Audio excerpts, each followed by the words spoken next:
Samrakshanam. Yes, all our meetings starts with the SASS prayer.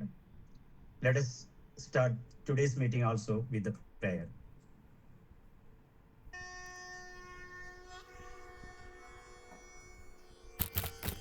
Shri Dharma Shastra Namaskaro Mityade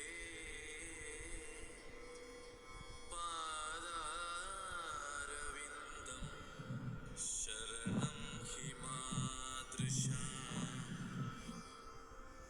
Uchrinkalam Mama Panjendriyam Bhavan Pavanamargena Chalaye Sarvada Swami Sharanamayappa Ayyappa Seva Samajasya Samaham Namra Sadasyacharan Dharmamevahi Bhumau tu Kleshena Jeevatam Praninam Sevane Dehi Me Shaktim Dayanidhe Swami Sharanamayappa Marutermanase Bhaktir Yatha Tatha Bhuyadajanjala Bhaktischa Me Hridi Karmanishta Vayam Bhuyasma Sevaka Hrittadedam Bhavihina Bhave Macha Swami Sharanamayappa Bhadrani Drashtum Sudrishtim Cha Dehina Doshapaharaya Shaktim Cha Dehina Ayyappa Tattvasya Jnanam Hi Dehina Prabhuyamo Vayam Shikram Hi Tvatpadam Swami Sharanamayappa Janma Prapta Jana Punya Bharate Sufratair Devade Sevaya Nirmala Tamasa Bhavam Parityajya Sadgatim Sadhayeduस्तत्र Bhuyasma Sadhanam Swami Sharanamayappa Tattvamasidiya Jnanam Prakashitam Tanme Hridande Prakashatam Sarvada Swarthalobhadibhir Badham Tu Janma Me Vyartham Na Bhuyadi Deha Me Prarthana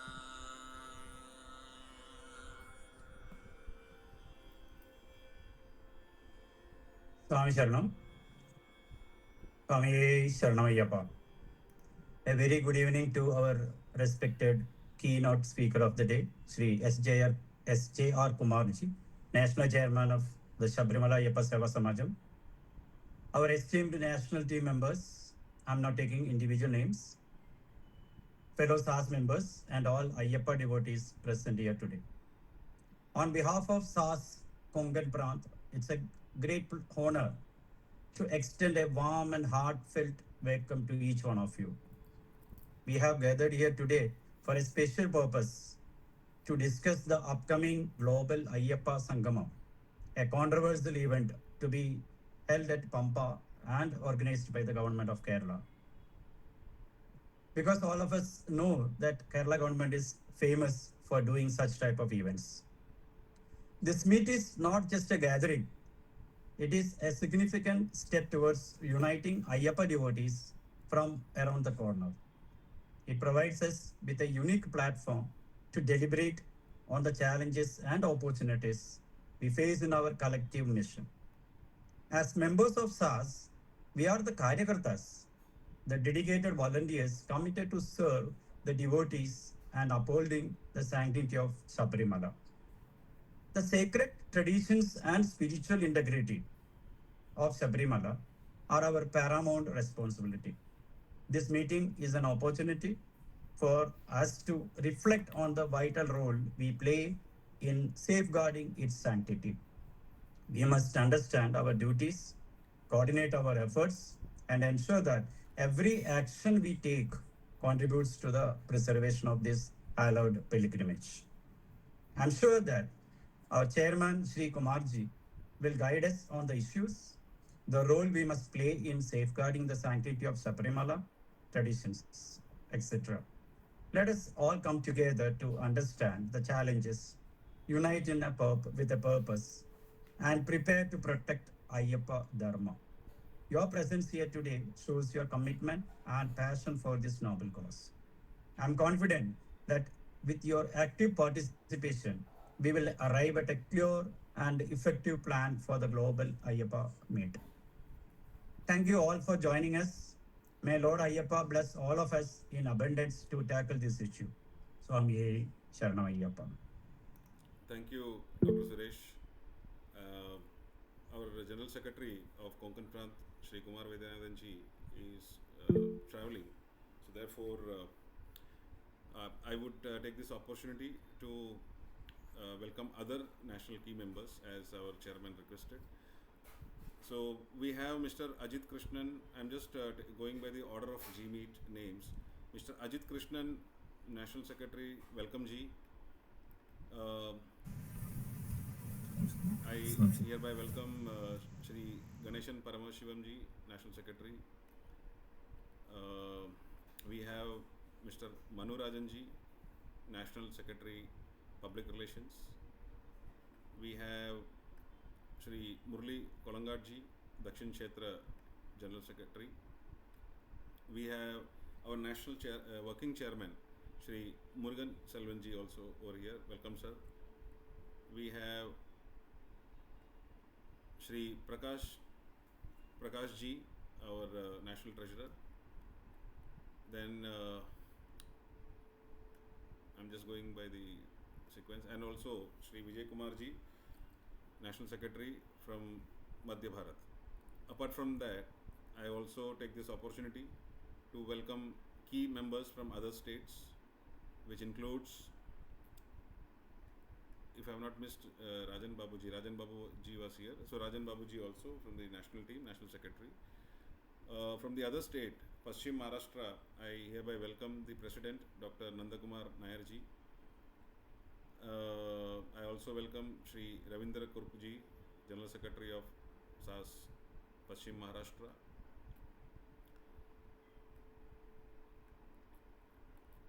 Now coming back to our home state, Konkan. From Konkan, I will just introduce the state team members. Again, the same sequence. I can see Srimati Chandra Acharya ji, Secretary Seva Outreach. Welcome. I can see Vice President Srimati Malar Pandyan ji, Secretary Admin Shri Manu K. Nayar ji, Joint General Secretary Shri Mohanan Nayar ji,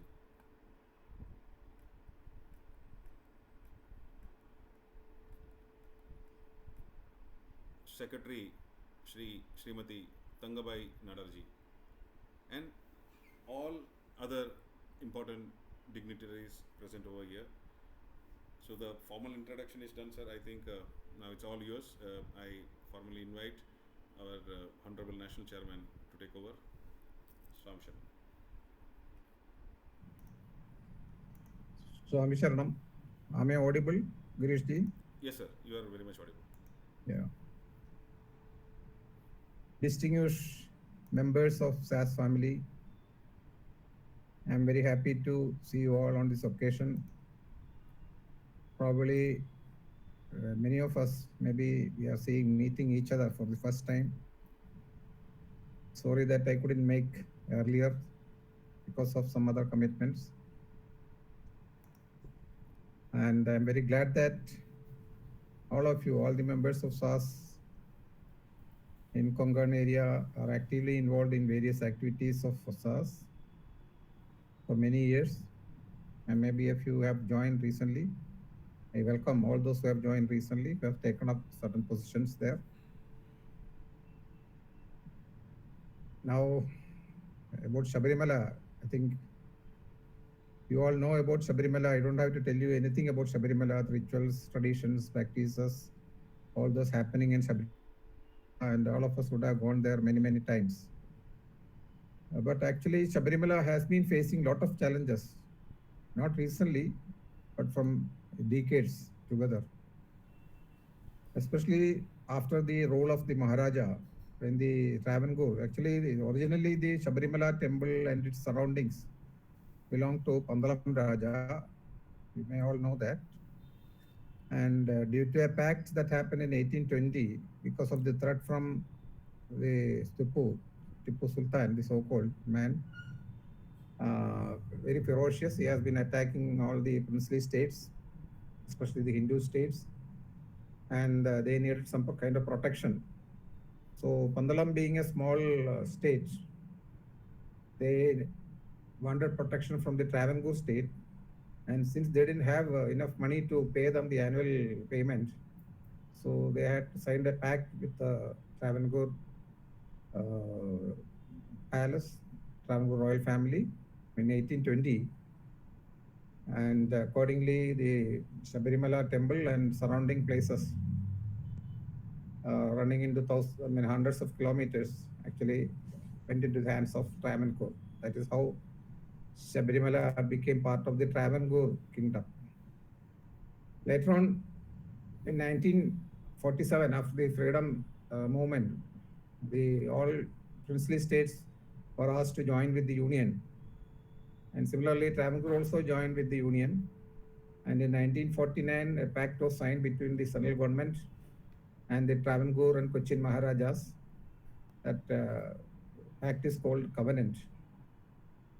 And in that covenant, there are many things, but particular to Sabarimala or temples, I want to tell you one thing, that actually while all these temples were properly managed, administered, looked after by the Travancore Rajas for many, many years, so they had an appreciation once this Travancore kingdom is merged with union, what will happen to Sabarimala, not only Sabarimala, the temples in Travancore, which were very well managed by the Rajas till then.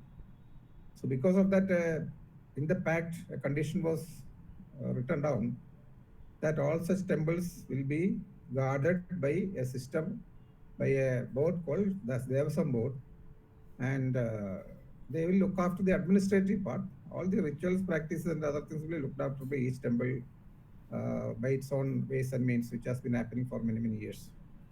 So that is how the Travancore Devasam board has born.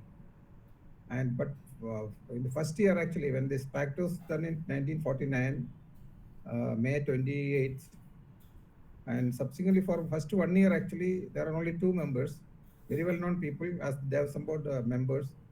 One was Mannathu Padmanabhan. I don't have to tell you about him. And the other one was R. Shankar. And that is the golden period of Devasam board. And in that 1 year period, they did a lot of things for the temples, for the sake of temples, for the devotees, not only for Sabarimala, for all temples. And actually, they have introduced so many good systems. But in 1950, once the constitution was formed, the Kerala government actually has again formed an HRC Act, HRNC Act, that is Hindu Religious and Charitable Trust Act. So in that particular act, actually, they have changed that system of election of the members, and actually that's all political appointments started in that. That is how the current system of electing the Assembly president by the ministers, Hindu ministers, and electing the other two members of the Assembly by the Hindu MLAs. That is all started. I just wanted to tell you all these things, but many of you being in Mumbai and all that may not be aware of such things, but it's very important to know all that, because in the coming days, we may have to go back to some of these things, and when we approach the government of India or even the Supreme Court for many of our needs and deeds in Sabarimala or many other temple, we may have to refer. We already referred these matters in our case in Supreme Court during the 2018, that Restriction Entry of Women Act. So anyway, coming back to our main issue today, that is actually a global Ayyappa devotees meet is going to be organized by the government of Kerala.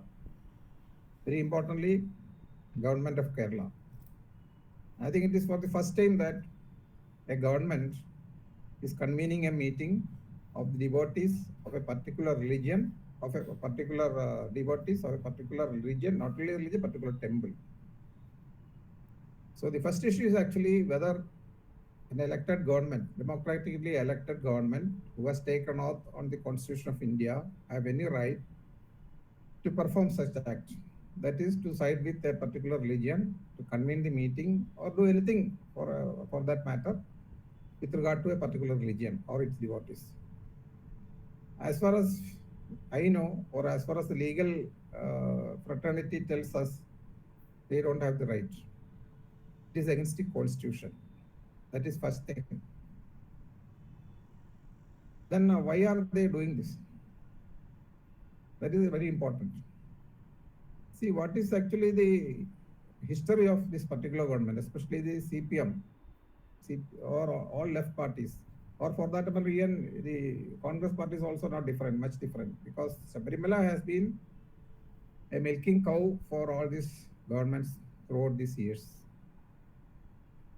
And another thing, actually, Sabarimala, as I told you in the beginning, has been under threat for many, many decades after the rule of the Maharaja. That is why I just told you about the history of the Sabarimala. So the first attack on Sabarimala, you know that in 1950, the importance of the date, you remember what I told you, in 1949, a covenant was signed by the Maharaja of Travancore and Maharaja of Cochin with the Union government. That is with the then Secretary, Home Secretary, Shri V.P. Menon. That was in 1949. The very next year, Sabarimala was attacked very brutally. I think all of you know that. I am not going to explain who was that, who was behind that, what all things happened. And it all came out actually. A very descriptive report has been prepared by one of the senior police officers. Unfortunately, that has not seen light so far, because all the government, actually in 1957, the first elected government came into being in Kerala, was actually led by CPM. EMS Namboodiripad was the chief minister. And during that election in 1957, all the competing political parties, their main demand or what they offered to the public was that the culprits who have done the harm to Sabarimala will be brought to light and they will be punished. That is what they have given told the people. But unfortunately, in 1957, the CPM government came into power, and till date, they have not told us anything about that particular incident, even though it is in the custody of government. The total report is with them, and they are not just leave out punishing. They are not even prepared an FIR against that. So that is the thing actually. And all governments thereafter also did the same thing. So far, that particular report has not seen light. Only certain leaked parts are with us, and the culprits are still roaming around. So that is the history of Kerala governments right from 1957 onwards. So with from such government, see that is not the first incident. You know that subsequently the Nilakal issue came up. The Christians have planted a cross very close to our Nilakal temple, just to show that this area has been with the Christian community for quite some time. So you know, I don't have to explain you all that what happened after that. We have to similar what happened in 2018, the kind of protest we have taken out. Similarly, a last protest has taken up in we have taken up in during 1980s, and that was resolved actually. Anyway, all the culprits are, but still they also roam around. They are not punished even today. Similarly, lot of issues are. I don't want to take time out of all that. So the recent one actually, what is happening happened in 2018 also. That I want to stress on that mainly because see they have tried in many different ways. First by decimating the temple, by uh, destroying the very powerful deity there. Secondly, by trying to capture the area, saying that it belonged to the Christian community, and all that failed. And the latest one, 2018, was to defame Sabarimala on certain aspects. For that, uh, that would take some time, so I don't want. Maybe I'll just in 5 minutes I'll try to explain that what happened actually. See, it's all these happenings actually. Don't think that it has just happened accidentally or it is the act of a few handful of people. No, there is an international conspiracy behind all these things. Right from 1950, what happened in 1950 till today, what is happening in Sabarimala, there's a conspiracy behind that. We all know that Bharat has undergone hundreds of years of foreign rule by the Arabs and many European countries, even small countries, even smaller than Kerala. They have ruled our Bharat. But their intention was actually the Arabic intention was to convert them to all Bharatiyas to Muslims, which never happened. Only they could do a very few hundreds. And subsequently, the evangelists, the Europeans, they tried to convert the Hindus into Christians. That also didn't work properly. Then many studies were done how to come over all these issues, how to convert the entire Bharatiya community, Hindu community into Christianity and all that. A lot of studies have taken place. There are many published studies also, secretly available, not openly. So what they found was actually, since Bharat has become an independent republic, now it is not possible to overcome Bharat by power or anything, by attacking Bharat or anything. So we had to do some internal work. So that is what we call evangelization by the Christian community and Islamization by the Muslim community. This is very relevant in India. Now probably all over India. Not earlier it was restricted to certain states. Now it is spread across India. So because of that, actually they were planning, both these people were planning certain things internally, mainly to create a split between the Hindu communities. The first thing actually, you know that the caste system was introduced. Actually, you go by the reports and published papers, published books, there was no caste system in Kerala till 7th century. It's a fact. This was introduced after 7th century. It is already there in many history books in Kerala. Similarly, during the time of Islamic rule, during the time of British and all that, they always tried to point this divide. Their policy was divide and rule. We all know that. Divide with Hindus between the caste and communities. And till today, that work is going on. So for that, actually, both the Islamist as well as the Christian communities have been trying. Even today, they are trying in many ways. And out of that, many things happened actually. I will just say one or two incidents to highlight this. See, in 2003, Kanchi Kamagodi Pedadipati, Jayendra Saraswati, he fell victim to this particular conspiracy. A false charge of murder was put upon him, and he was forcibly arrested. You would have all seen how he was insulted, humiliated, beaten, pushed and pulled during that arrest, all based on a false allegation or a false case. Subsequently, after 2 years of trials and gathering evidences, it was found that he is innocent. But actually, that news was not spread properly, and only very few, maybe very few people are still thinking he has undergone the penal actions of that, out of that. Anyway, similarly, there are so many things. Again, 2013 or 14, similar thing happened against Mada Amradandi Amma, a lady who left ashram 17 years back. Her name is Great Redwell. He wrote a book. Actually, she didn't write the book. Actually, the book was written by an Italian lady. She's an anti-Hindu, and she has been publishing many papers, books, and all that. And she has written a particular book against Amma, and given actually it was not published at any place. Actually, it was published only internet. And some culprits in India took the print out and spread in India to meet their requirement. And you know what happened after that actually. Yeah, similarly, there were so many incidents. In 2018 is also, that is actually the restriction of entry of women. That issue is also not different.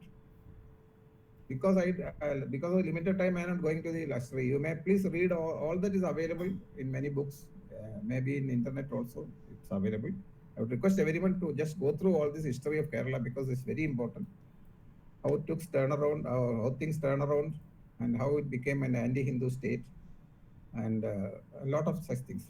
Anyway, coming back to this 2018, all this started in 2006, not in 18.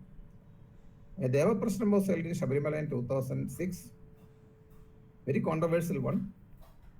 And in that particular Deva Prashnam, there are many falseful, what you call outcomes of that. I will just restrict this to the women's entry. The person who did this Deva Prashnam said, some lady touched the idol of Ayyappa, the Murti. And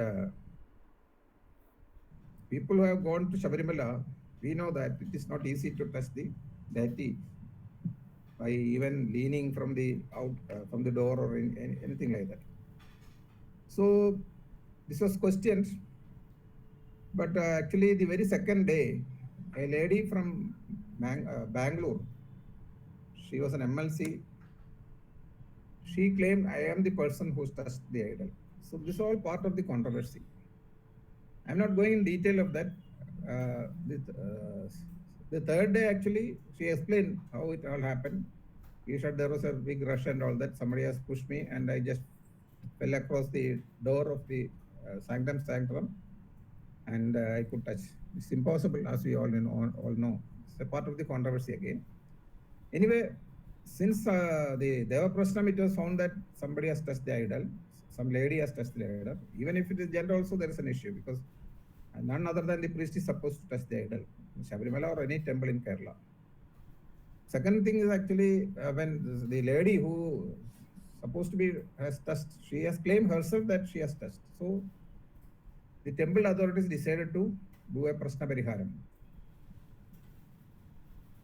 So that some pujas were conducted subsequently to overcome this mishappenings that could happen because of the touching of the idol by a person other than the priest. So the Prashna Parihara Puja was done.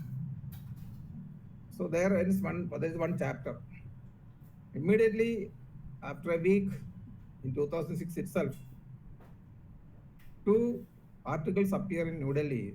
One in Times of India, another in, I think, in Sun Times. One is written by Barkadat, and the other one is written by, I forgot his name. I will try to remember and tell you later on. These two articles came out in two English leading newspapers, national newspapers, and both covered the same subject. What they mentioned was that there is a temple in Kerala which doesn't allow women's entry. That is one thing. Second thing, just because a lady has touched the idol, they have done a Prahara Puja, which is actually an insult to the women community. So they have written many, many things about that. And all wrong things, misinformations, all sorts of things. And after a month, again, 3 articles appeared in the week English magazine by Malayalam Manorama. And a month later, a formation by the name Young Indian Lawyers Association was formed in New Delhi. Actually, one person by the name Naushad, he is also a lawyer by profession. He took the lead and he took the initiative to form this organization. And that organization actually tried to bring in a lot of ladies, Hindu ladies, advocates.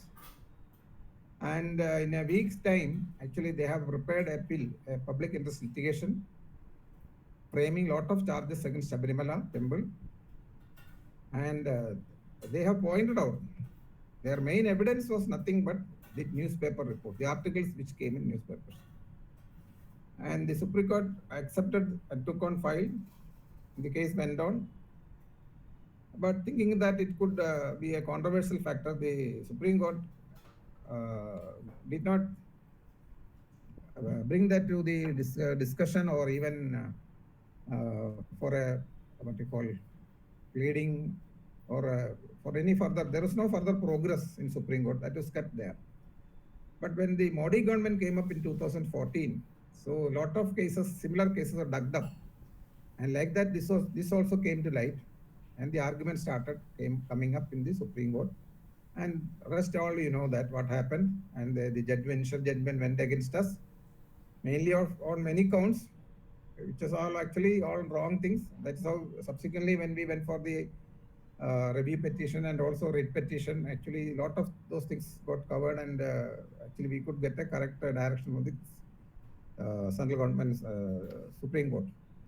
But the cases are referred to a wider, larger bench, nine-member bench, because we wanted to see that no such cases relating to religious factors, temples, beliefs, practices, traditions, and all that should come to the court. Actually, court is not the ideal place to resolve such issues, because court, the judges are actually, they are learned people. Their knowledge is limited to the constitution. But these are all different things. Actually, this belief systems actually is a matter to be decided with the pandits and the devotee community and organizations, similar organization, trust, and all that. So anyway, we are stressing on that point. The case is going on. I think maybe in another 1 or 2 years, we are likely to get an order like that. Anyway, what prompted the government, the initial order by the Supreme Court to give an order against the beliefs was mainly the 2 affidavits filed by the Kerala government and the Travancore Devasam Board. Actually, I wanted to come to that point. They mentioned that actually it's a wrong practice that is going on in Kerala for many, many years in Sabarimala. In fact, ladies of all age, the restriction was actually between the age of 10 to 50. But the government and the Devasam Board said there should not be any kind of such restriction. Every woman should be allowed to enter Sabarimala. So that affidavit caused all this damage initially. But anyway, we could subsequently, we have brought in the affidavits from many other pandits and legal authorities, so many other things. Actually, going to the scriptures, that is also very important. There are many scriptural evidences about this tradition. Actually, we could we could get hold of such scriptural evidence and present it before the court. So that's how we temporarily got over that problem. But the thing is that the government of Kerala and the Travancore Devasam Board has, because of this, their stand against Sabarimala, they were badly beaten in the 2019 Lok Sabha elections. So because of that, they understood that standing against the traditions or the devotees of Sabarimala, they will be beaten out in politics. And they changed their stand. They said, we are very sorry for all that happened, but we are with the devotees. We will see that this restriction continues, like that they said. And they also published a lot of articles about that. They have taken out handouts and distributed in villages and all that. All those happened. But the thing is that actually these two affidavits in Supreme Court is still there. There is no change. They are not withdrawn or modified that. That is our issue. Anyway, that is one thing. Second thing, actually, see, all these years, actually, these governments have been trying to restrict the entry of devotees to Sabarimala by so many means. Firstly, by minimizing the transport. That is, they don't give a proper, clear way for Ayyappas to move along the path to Nelakkal or even to Pamba. They are restricting private transport between Nelakkal and Pamba, and also the entry or the pathway from Pamba to Sannidhanam. Actually, you know what all hurdles we are facing. Actually, even the government of India has given 100 crores rupees in 2022 to modify the route so that the pilgrims can easily walk, and also to minimize accidents and all that. They have not used that actually. Instead of that, they have used only 22 crores, and the rest all got lapsed. And the 22 crores which they use, actually, it's a waste of money, which has created more problems to pilgrims than helping them. Then even in Sabarimala, you know, the queue complex, all that badly designed. It is designed badly for us, but it is designed for a purpose for them to restrict devotees coming to Sabarimala. So like that, even facilities, people who have gone there, you know that what kind of shabby environment we have there, and haphazard construction going on there, and no cleanliness, lack of proper drinking water, lack of proper food. Lot of Muslims hotels, almost all hotels running there are managed by Muslims only. And no proper accommodation facilities. Everything is in bad shape. You cannot compare it to any other similar pilgrimage places in India or anywhere in the world. So it has been badly managed. Actually, just because the government or the left parties always, they are against religion, you know, they are against their beliefs, they are against temples, they are against another dharma. Always they talk against another dharma. So we cannot expect anything more than that. But the thing is that actually now all of a sudden, why a global meet of Ayyappa devotees at Pamba? Do this government has got any authority or any moral right to conduct such a meeting in anywhere, not just Pamba, in anywhere? Because they have been harassing the pilgrims from so many years, even now also.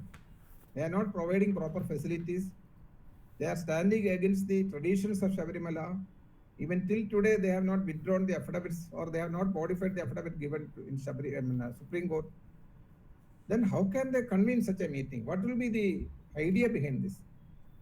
Are they trying to help devotees, or what are they going to? What are they trying to achieve out of this meeting? And that too, they are saying they are calling 3,000 people.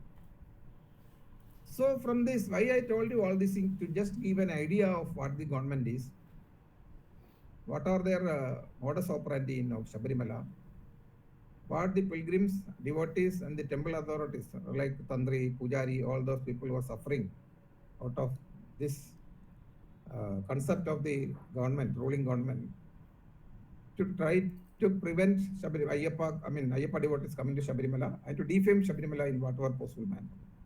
So they don't have the the moral right to conduct this. That is first thing. Second thing, actually,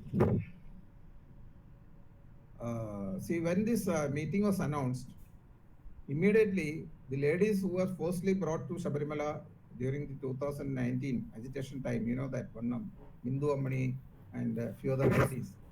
So out of that, Bindu Ammani has immediately announced that she is coming and going to attend this meeting. But the government has not said anything after that actually. So the apprehension within the devotees is that actually they are trying to recreate what all happened in 2018-19. Now things were going, actually last season and all that, things were actually very smoothly going. There were issues of all this, infrastructure and other things, long queue and lack of facilities, but it was peaceful. But when these ladies actually, with Hindu Ammani and people like that come, can we think that it will be a peaceful meeting there? Will they not try to get into the temple? And also the government has announced that it's going to be a 2-day program. The first day, all the people who attend this meeting will be taken to the temple at Sannidhanam. And the second day, the meeting is going to happen at Pamba. So, and when there is a hue and cry about this particular Bindu Ammani's message, and all of our organizations in Kerala and also elsewhere, they question the intention of the government in conducting this meeting, especially when people like Bindu Ammani saying that we will be there. But the government has so far not given any answer to this, even today. So, see, if something like that happens, just imagine what is going to happen in Sabarimala. The whole thing, what happened in 2018-19 may be repeated. It's not a small thing. Actually, thousands of our devotees were arrested unnecessarily. They were put into false charges. A lot of cases are going against them. Even I am facing over 1,000 cases, all false cases. A lot of harassment from the government authorities, police, and all that. So all this is going to happen. Should we allow that? That is the second issue. The third one is actually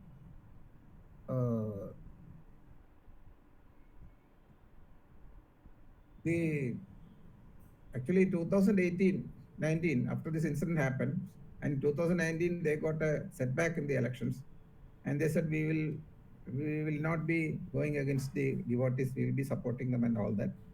One thing is that actually they said they are not withdrawn the affidavits. Second thing, actually they are trying to hide it. Even today also they are trying to hide it. Another thing, actually, to appease the devotees, what they said, actually a decision by the cabinet was that all those cases which were taken during the struggle, the 2018 Sabarimala Women's Century struggle protest, will be withdrawn. But till date, not a single case was withdrawn. Not only that, whenever the case comes up in the court, the government advocate always says, no, it cannot be withdrawn. And our advocate says that actually the government has decided to withdraw, and there's a cabinet decision on that. Then the reply comes that not in this case. In every case, the reply is that not in this case, like that. So the intention is very clear, actually. They are trying to cheat the public, saying that we have done so much of things, we are siding with the devotees, we will not be going against the traditions, and we have already decided to withdraw the case. But actually, even in that case also, it is not happening. So what they are saying, they are not acting. So that's also a very serious thing.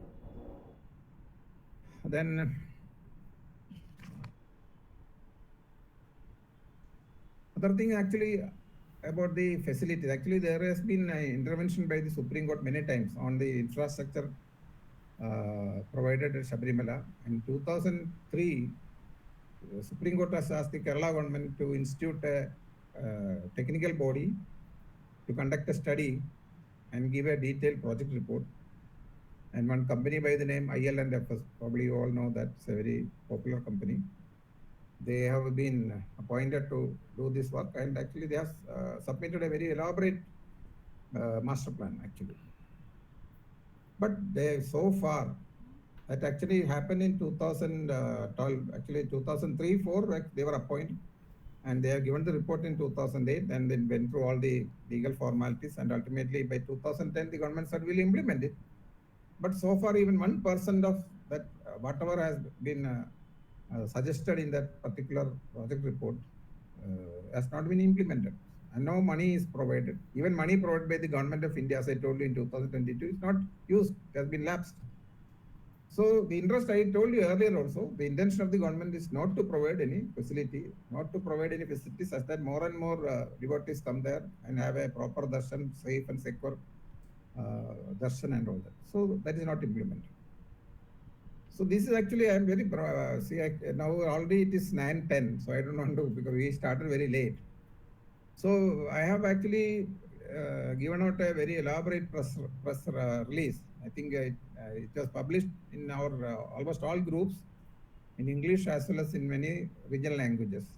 Probably you would have gone through that. If not gone through that, please go through that, because actually there is no time to explain more about this. Because I want to tell about the history, then only why we have taken this stand is to be explained properly. Anyway, please, if at all you have not gone through that press release, please go through that. Many aspects are written there in detail, and maybe many of you would have read also. Anyway, I think I should give you some time to ask me questions, because by all these things, whatever I said, see, never it should be a one-way traffic. normally when somebody speaks, like it should not end by that. Actually, the audience should have time to ask questions, because then only it can be a proper, especially in a community like ours, because it's a family. So I am talking to you not as a chairman of an organization. I am talking to you as a member of your family, another member. So I have been telling this now and then. So please be free to ask any kind of questions. Not today, even tomorrow, even after the meeting. Also, if you have something, you can just put across to me, and I will try to answer. And some other happenings I want to just inform this, and how we perform and how we decide about all these things. See, one thing I would like to tell you is that SASS is not alone in this movement. I am also representing another organization called Sabarimala Karma Samadi, which is actually the main front of our agitation. See, Sabarimala Karma Samadhi is not a single separate organization. It is an apex body of all the Hindu organizations in Kerala, including SASS, including Sabarimala Ayyappa Seva Samadhi. So the members of the Sabarimala Karma Samadhi, which I am looking after, are from BHP, Hindu Aikavedi, Sabarimala Ayyappa Seva Samajam, and Kshetra Samadhi, even BJP also. So like that, all the frontal Hindu organization who are in the social work in Kerala, we all together for the agitation part in this particular organization called Sabarimala Karma Samadhi. And whenever an issue like that comes up, Karma Samadhi meeting means it will be a meeting of all these Hindu leaders. So similarly, this month alone, we have met online on 10th, directly physically on 12th, and even yesterday also we had a meeting at Trivandrum. And we have another formation called Sangul. Sangul is actually a meeting of a group of people having a common agenda. There are different Sanguls. Sangul is a part of, arranged by Rashtriya Swayamsevak Sangh. So there are different Sanguls. The Sangul which we are part, which is SASS or Sabarimala Ayyappa Karma Samadhi or all these Hindu organizations called, including BJP, is called Samajik Sangul. Actually, we meet very frequently, discuss about various issues we are facing, and take decisions, and also review what all happened and all that. So similarly, we meeting very frequently. Yesterday, the whole Hindu organization in Kerala, under the leadership of RSS, met leaders, state leaders, and national leaders met in Trivandrum, mainly to discuss about the coming Panchayat municipal elections. We will not be taking part directly in any election, because we are not involved in any political party directly. Only BJP is also seen as a sister concern. We are not directly involved. They are free to work on themselves like we are free to do ourselves similarly. Anyway, but election means something different. So anyway, some discussion went on, and in the afternoon, this Sangul again met. We discussed this particular thing actually, how to go about this, what activities should be taken up and all that. So yesterday also we decided to strengthen our agitations, to strengthen our propaganda. See, initially we had to go by the propaganda only, because there are legal issues, so we may go to the court. We are already seeking legal opinion about that. So we already got certain legal opinion, but we will not go to the court right now, because we will wait and watch what the government is proceeding with. And now what we have demanded is actually, we want the government to withdraw this, what they call their Ayyappa global meet. They want the government to apologize what all they did against the Sabarimala temple, and what all they did against the devotees. We want the government to withdraw all the false cases taken against devotees during the 2018-19. We want the government to implement the master plan, which is in the shelf for so many years. We want to implement. We want the government and the Devasam board to provide proper facilities to all the devotees who come to Sabarimala, right from the traveling, accommodation, the path from Pamba to Sannidhanam, the surroundings, the cleanliness, and trouble-free darshan. That means not long hours of queue. We had to implement modern systems of display and things like that. We have already suggested so many things. And last year also, we have also prepared some master plan support. And proper food and accommodation, Sabarimala, all this we are demanding. So these are the demands we have put across to the government, and we are just waiting. So there is possibility of legal action to stop this, but that is actually in the last resort, because we want all of us to give maximum propaganda to this. We should, every devotee, every Guru Swami and every devotee should be aware of, first of all, the history. I don't think that all our Sabarimala devotees or even most of the Guru Swamis know about the history of not only Sabarimala, the kind of activities these governments have been taking against Sabarimala.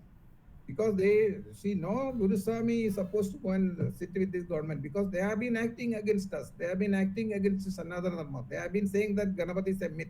They are saying that actually Sanatana Dharma is virus. It should be eliminated from the face of the earth. How can we sit together with these guys? So this aspect has to go down to the grassroots level. That is our initial work. That is what I want to tell you. All necessary inputs have been provided in various platforms, including my press release. There are more things to come, and you can also prepare many slogans and things like that. Spread maximum in the social media also. We can also conduct, you can also give in press release. Actually, in my last information which I passed on to all these groups, I mentioned that every state should try to take out a press release on themselves, taking out all the recent developments, and they also do whatever social media propaganda, take out press meet and all that. So this is the time for that. And all inputs, whatever inputs you are getting, you collect it. If you want more input, if something is here, I can provide you. I will be putting in this thing. And similarly, we have decided the Hindu leaders in Kerala, we are going to conduct a press meet in coming 26th of this month. Similarly, you can also plan something like that. Anyway, I think you got the point. I wanted to explain more about this. So this is actually the latest development. And today, what I came to know, but there was somebody trying, they actually probably got the point. They also would have got some legal advice or something like that. There was some president, I have seen that he is talking to some media person, saying that actually this meeting will be conducted by the Devasam board, not by the government. So some change of stand is taking place. So we have to wait and see. That is a recent development. That is the latest one which I want to tell you. Anyway, that's all. I think I have taken a lot of time. Very sorry for that. I think I should give enough time for you to raise questions if at all there. And I welcome for your questions. Thank you, Manish. Swami Ayyappa. Samrakshana sir, I think it was very informative. Though in a limited span of time, the briefing I think would benefit larger base that we have over here. And now, as our honorable chairman mentioned, it's we have 5 minutes for questions and answers. If anyone would like to have your questions placed, please go ahead. We have 5 minutes from now. किसी को भी chairman साहब से इस विषय के बारे में कोई बात रखनी है, आप अपना बात रख सकते हैं. अगला 5 मिनट का समय इसके लिए हम यहाँ पर दे रहे हैं. धन्यवाद. Kindly raise your hands. Anyone who wants to, raise a query. This is Unnikrishnan from Madhya Bharat Pranth Bhopal. Unnikrishnan ji, धन्यवाद. Can you just also put your video on, please? Okay.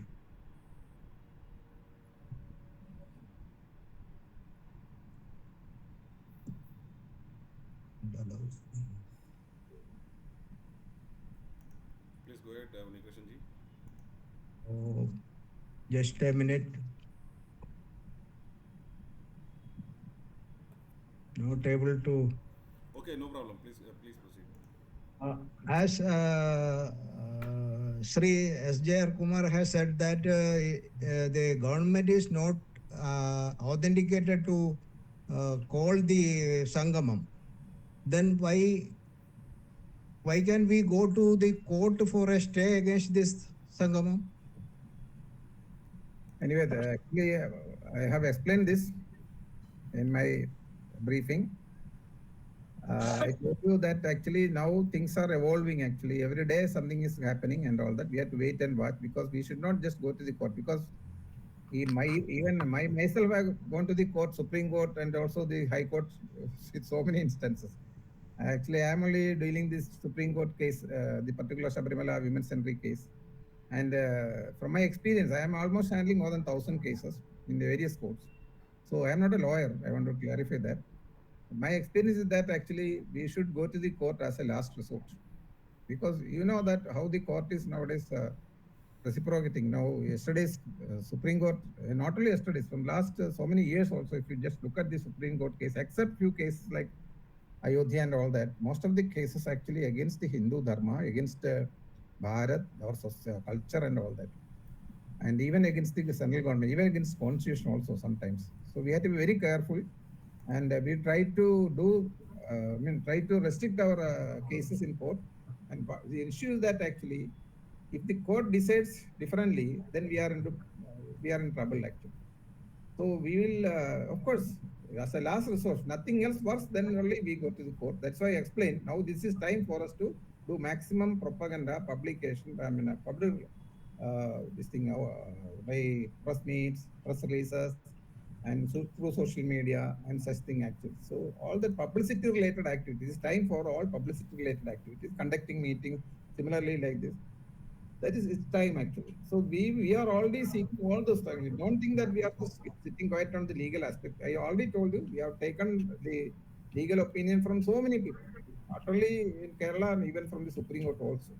So we will proceed with the, something like that only in the later stage. Now. So now let us all, because organization we have got a responsibility. Case is a different thing. So organization has to act. Actually, in situations like this only, organizations act properly. So it is time for us. It is an opportunity for organizations like ours to act.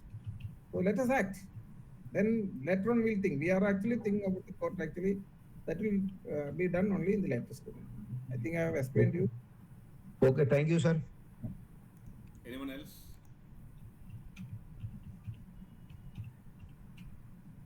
Yeah. എനിക്ക് ചോദിക്കാൻ പറ്റുമോ? തീർച്ചയായിട്ടും ചോദിച്ചോളൂ. കുമാർജി നമസ്കാരം. നമസ്കാരം. ഞാൻ മലയാളത്തിലാണ് പറയണത്, സാർ ഇംഗ്ലീഷിൽ പറഞ്ഞാൽ മതി. ഓക്കെ. എനിക്ക് ഒരു ചോദ്യമേ ഉള്ളൂ. നമ്മള് സവർണ അയ്യപ്പ സേവാ സമാജം സൗത്ത് ഇന്ത്യ മുഴുവൻ അയ്യപ്പ ഭക്തന്മാർക്ക് ഒരുപാട് അന്നദാന സെന്ററിൽ അന്നദാനം കൊടുത്ത് വിടുന്നുണ്ട്. പക്ഷെ കേരള ഗവൺമെന്റ് നമ്മളെ വളരെയധികം ചീറ്റ് ചെയ്യുന്നുണ്ട്. ചെങ്ങന്നൂരിൽ നിന്നും പത്തനംതിട്ടയിൽ നിന്നും കോട്ടയത്തു നിന്നും പോകുന്ന ബസ്സിന് നമ്മളെ 1.5 ചാർജിക്കുള്ളിൽ വാങ്ങിക്കുന്നുണ്ട്. കഴിഞ്ഞ വർഷം ഇത് വിശ്വഹിന്ദു സംഭവിച്ചിരുന്നു, നമ്മളും അതിന് സപ്പോർട്ടായിരുന്നു നമുക്കറിയാം. ഈ വർഷമെങ്കിലും നമുക്ക് അതിനുവേണ്ടി ചെയ്തിട്ട് എന്തെങ്കിലും നമുക്ക് ഗവൺമെന്റുമായിട്ട് എന്തെങ്കിലും ഒരു ചെയ്ത് കൂടെ അയ്യപ്പന്മാരുടെ നമ്മളെ ചീറ്റ് ചെയ്യുന്ന ആ പൈസ, ഇപ്പൊ ക്രിസ്ത്യൻസിന്റെ പരിപാടി പാവട്ടിപ്പള്ളി അല്ലെങ്കിൽ മുസ്ലിമിന് വേണ്ടി അല്ലെങ്കിൽ ഹജ്ജിന് വേണ്ടി പോകുമ്പോൾ ഒന്നും ഗവൺമെന്റ് പൈസ വാങ്ങിക്കുന്നില്ല. അപ്പൊ അതിനുവേണ്ടി എന്തെങ്കിലും ചെയ്യാൻ നമ്മുടെ സ്വയം അയ്യപ്പ സേവാ സമയം ചെയ്യാന്നുണ്ടെങ്കിൽ ഒരു നല്ല അതെ അതെ നമ്മൾ തമ്മിൽ നേരിട്ട് അറിയാം. തൽക്കാലം ഒന്നും പറയുന്നില്ല, നമുക്ക് ഒക്ടോബറിൽ കാണാം. പക്ഷെ ഇത്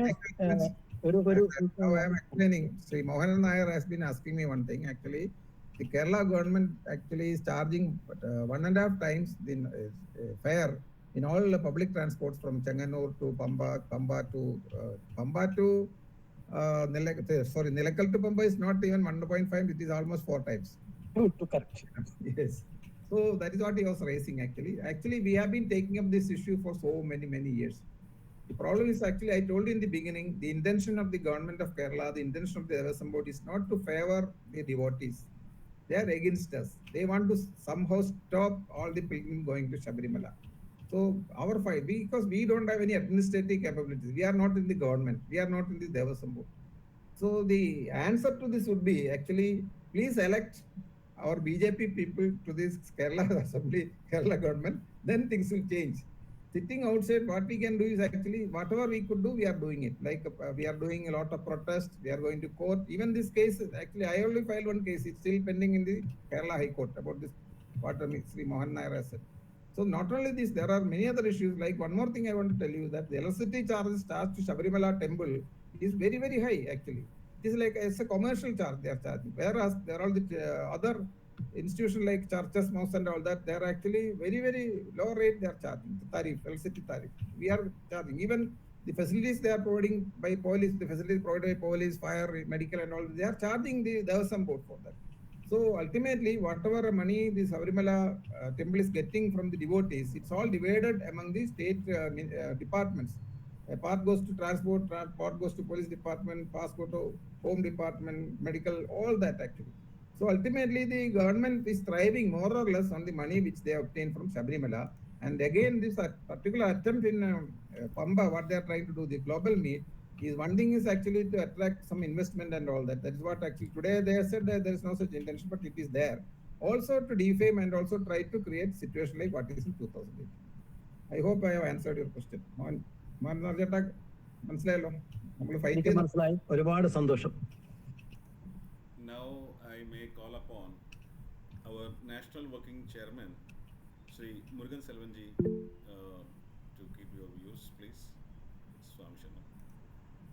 Swami very informative and a lot of things, and many people not aware about that. And one and only more than our chairman, no one can deliver such information, all very valuable information, highly appreciated, highly accepted, highly respected. Swami Saranam. Thank you so much. Thank you, Muruganji. Actually, we have a very long history just about Sabarimala itself, and if I explain in detail, it will take about 3-4 hours. So maybe slowly in each and every meets like this or the events, then we will try to explain important things, not all. Thank you very much. Dhanyavad. Earlier, I think Muthukrishnan ji joined a bit later. So Muthukrishnan ji is our national secretary. I am also welcoming him. Now, may I request our national treasurer, who is also joined us, Shri Prakash Pai ji, to share your thoughts, please. Swami. Swami Zarnam. Swami Charanam Bhaiji. Yeah, sorry, last time I could not attend the call. Last year, I was in outstation. Now also I'm in Ahmedabad. So there were some meetings here. But today the meeting was excellent. And you being a veteran in legal things, we are all getting a lot of subject matter which we are not aware at all.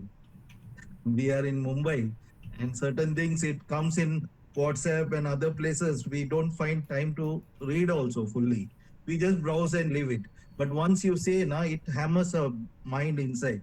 And now we feel that we have to do something for Ayyappa Dharma.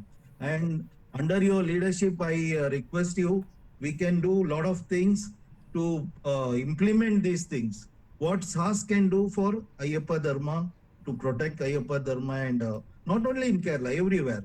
So that I request you. And because time short, I will conclude here. Swami Sarnam. Thank you, Paiji, for your kind words. Actually, I would not say that under my leadership, let us together do it. That is my thing. Yeah, that you told as a family, but head of the family should be there. Yeah, of course. You be the head of the family. That's my request. Yeah, Swami Sarnam.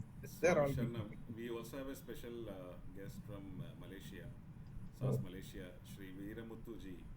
So Veeramuthu ji, I think he has raised a very valid point when the international pilgrims, when they are traveling, he's mentioned about something on the chat. I will just read it out. He's saying that the accommodation has been very expensive. Shabri guest house cost us Malaysian, I think 28,000. We feel that the accommodation of is robbing from devotees of foreign countries. So, Veeramuthu ji, do you want to speak something? You may please. Online? Yeah, he is online. Veeramuthu ji, can you hear us? Welcome. And you can speak, Veeramuthu ji. Please unmute if you are muted. Okay, I think he's on unmute only, but I think we are not able to hear us. So Veeramuthu ji, I think you have raised your query. Our honorable chairman will just speak about that query. You can write to me in case you are not able to contact in this meeting. You can write to me. I think he's now I think he's coming on. Yeah. Yes, Veeramuthu ji, please go on.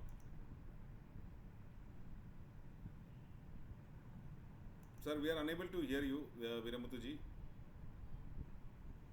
Though you are on unmute, but we are unable to hear you. Anyways, as honorable chairman has mentioned, you can mail your queries to chairman@SASS. Actually, Veeramuthu ji, if you are hearing me, if you can listen to me, I would like to convey certain things to you since you are in Malaysia, because that's a very valid point you have raised about the cost. So we have been talking about the cost of transportation, accommodation, electricity, all those actually, and they have been doing a very bad job on these terms. So we will enter, because actually, if you can provide me with all information, because so far we have not raised such issues. What you have specifically told in this meeting.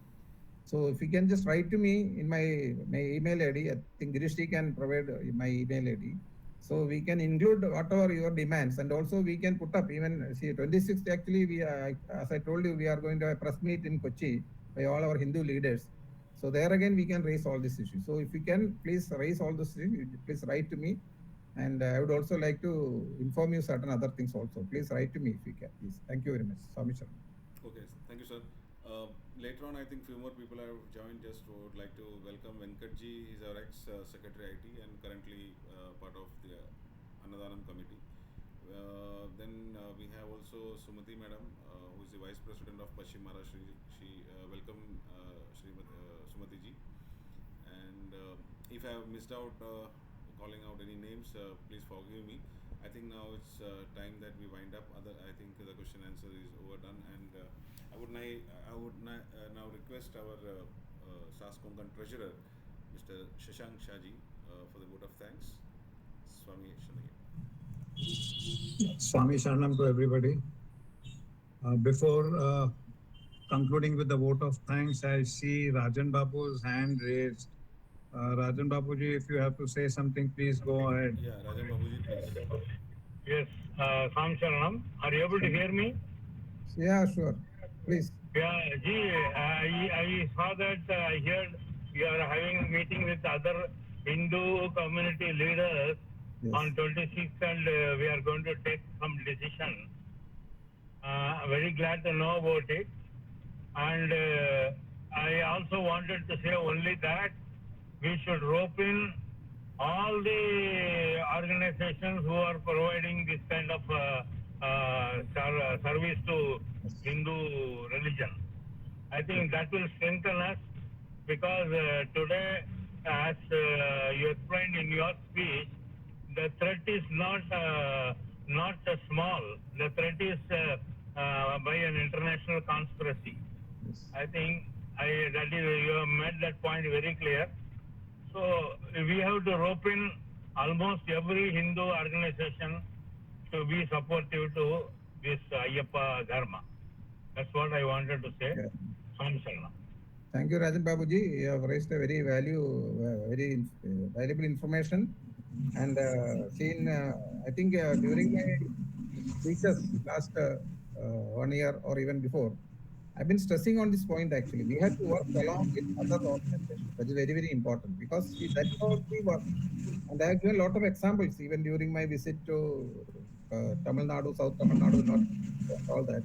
And also in our online meetings, even during our NMCs and all that. I have been stressing on that point. Try to meet with other Hindu organizations working in our place, wherever we are, and sit together at least once in a month, discuss about what will happen, and take decisions together. And in a particular instance, if you want to do some agitation, do some press conference, actually, a single organization can do that, but with the support of others. And like that, if you move, then only we have the strength. We cannot be by dividing and ourselves. That we have so many different organizations, especially regarding Ayyappa. There are different organizations, different communities, different Ayyappa temples, and many Ayyappa temples. I don't know whether we are connected. So we should get connected with all different Hindu organizations, because our ultimate aim is not just Sabarimala alone. I think repeatedly I have been telling, it is our nation first. Nation first. Because unless and until we have a good nation, even Sabarimala cannot exist. That is the issue. Even a temple cannot exist. Even Sanadharma cannot exist. The only place Sanadharma can exist is Bharat. And that Bharat is gone means gone. So our ultimate aim should be our national interests. That actually very, very important. And we are all working in various fields, like certain people in politics, certain people in dharmic, certain people in social, certain people in cultural, like that. But ultimately, it is one and the same. So we are all together, and we should work for that. So what Rajan Babu said is ultimately correct. So we have to work like that. We have to work with our. We are for so many years that is happening in Kerala, Even the Sabarimala agitation and all that done like that. Every instance we sit together. The case may be given by a particular organization. This maybe the leadership for the particular agitation may be by someone, but still all other organizations support. So that is one thing. Second thing I would like to tell you all that. See, anyway, in the coming days also, not very regularly, but whenever is possible, we'll meet and discuss. There are different aspects of Sabarimala also. I have just very broadly said everything, just touched upon certain things. But we'll talk on specific issues, not now, later on, so that we get deeper knowledge. Not only that, I want to get some good points also from you for going ahead. See, we have to fight, because since we are not in power in Kerala, the only possibility is to fight and get things done, or to go get legal remedies. So for that, we need a lot of input. Even people like you can give legal input. So please takes very serious such thing.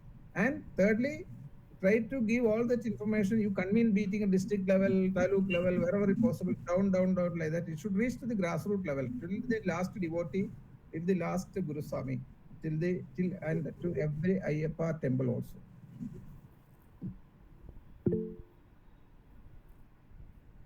Yes, Ajit Krishnanji, National Secretary, wants to say something, please. SJRji, namaste. Namaste. Actually, I would like to put down a point here. That means regarding this global meet, it is not well aware to all those people even in southern region also. But when it comes into existence, because they may be starting advertising and all those things.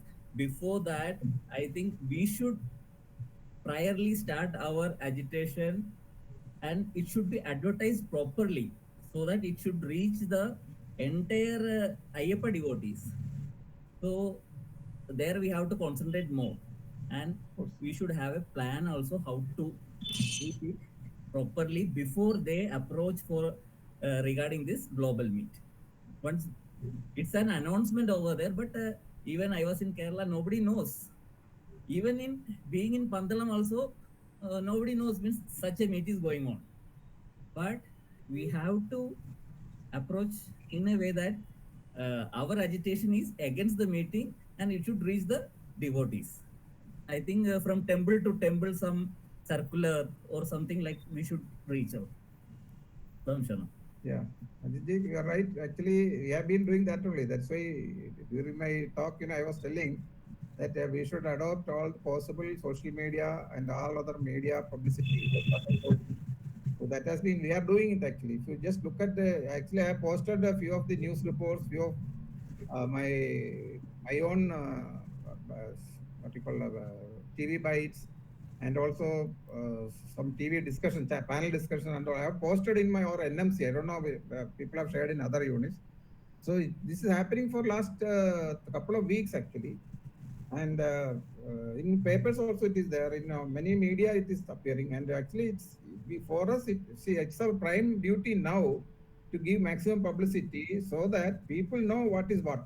Actually, otherwise what happens? Actually, the government, they will be saying it's a global meet for the good of the temple, good of the devotees and all that. But we have to expose the government before that. So if we have time, and also we have all the inputs actually. That's why I have shared a lot of inputs in my press release, and also a particular note also that is only for private distribution. I have given a private note also in many of our groups.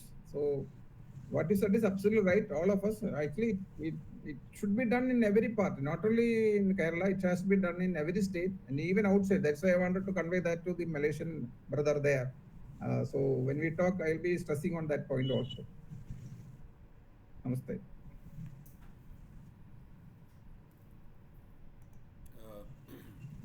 Shashankji, since Kumar Vedanadanji had mentioned he's traveling, so Shashankji, please go ahead with word of thanks. Swami Sharanam to everybody. It gives me great pleasure to propose this vote of thanks to our chairman, SGR Kumar ji, who has given his valuable time and insights and inputs for us to understand what the Kerala government is when they have proposed this global Ayyappa devotee meet. It's a sham and it's a scam as far as the government of Kerala is concerned. However, to oppose this, we SASS Karyakartas, SASS members, across the globe need to awaken ourselves. This is time for one of the mission, one of the 5S, Sangharsh. Time for Sangharsh using peaceful democratic means of agitation to bring about a social change. This does involve a lot of courage that we are already having amongst ourselves. At the same time, unity is what the chairman Shri has stressed upon. We need to get united not only amongst us, but also with other organizations, Hindu organizations, for which we need to pledge each other. We will be working on it for sure. Special thanks to all the national dignitaries that have attended this meet, and also the SASS Konkan Pranth that has organized this. A special thanks to the president and the secretary. And not to forget to mention a special thank to everybody who has joined across India and also from Malaysia. It gives me great pleasure. My chest is thumping with such a large gathering over here. Thank you very much, one and all. Swami Sharanam. Swami Shanayappa. Yes, Shanayappa. Swami Sharanam. Shubhratri Bandhu. Swami Sharanam.